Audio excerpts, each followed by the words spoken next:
Hi, you're watching my channel, Cloud Busted. Alright, what's going on, you guys? So I took the rebuilt Kyosho USA-1 for a spin today, and this is pretty much the first time I drove this truck since I overhauled it. And it did pretty well. The only issue I had was a little bit of popping from the front differential, but it's cool because I got a couple parts trucks, and the steering on this thing is kind of vague. Like, the factory steering is like a weird, like a plastic rack and pinion, doesn't work too well. But I have a aftermarket sassy chassis with a bell crank steering setup for four-wheel steering, so I might put that on. I don't know what I'm going to do with this thing. And so this body set I found on eBay, a brand new body set, decal set, and owner's manual, so I was able to redo the body, make it look factory. I also have a new in-box USA-1 kit unassembled. I showed that in a couple of the videos, but I don't know what I'm going to do with that yet either, so I'll just leave it alone. But this thing's pretty much stock other than electronics. Let me pop the body off and show it to you. No light bulbs in this thing, just a nickel metal battery, factory motors, electronic speed control. The original mechanical one wasn't that great. So right here I'm running a Traxxas EVX2. EVX2 is pretty cool. It's for brush motors. You can run twin batteries. So that's one battery. That's the other one. I just jumped it.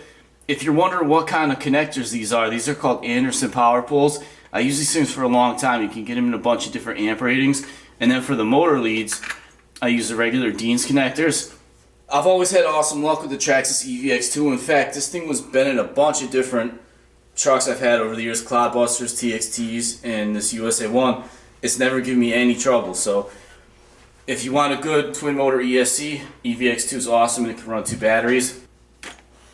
Front and rear independent suspension. So if you look in front of the servo, you'll see the servo saver, and it's got like that rack and pinion steering. It's got a lot of slop in it, really vague, a lot of bump steer. It's pretty hard to keep this truck straight. So if you're going to build a USA-1 as a driver and not a shelf queen, you're going to want to pick up something like this. This is a sassy chassis, which is out of production. It's been out of production for a long time. But there's people who make ones like it on eBay. And what this does is it allows you to run a bell crank steering front and rear. And it steers way better than that factory setup. So that's definitely recommended if you're going to build one of these trucks. And as far as how this handles compared to a Cloudbuster, the best way to answer that is to take it back to October of 1995. When RC Car Action did a shootout Cloudbuster versus USA-1. One thing I just noticed looking at this picture, right there you can see the mirrors on the USA-1. I left those off, I have them right here, but these things break off so easy. That's why I decided in case I sell this thing and so on, I'll just include the mirrors with it. So right here looking at it, we're going to see who takes the cake. So to make a long story short, I've already read this article 1,000 times, probably more.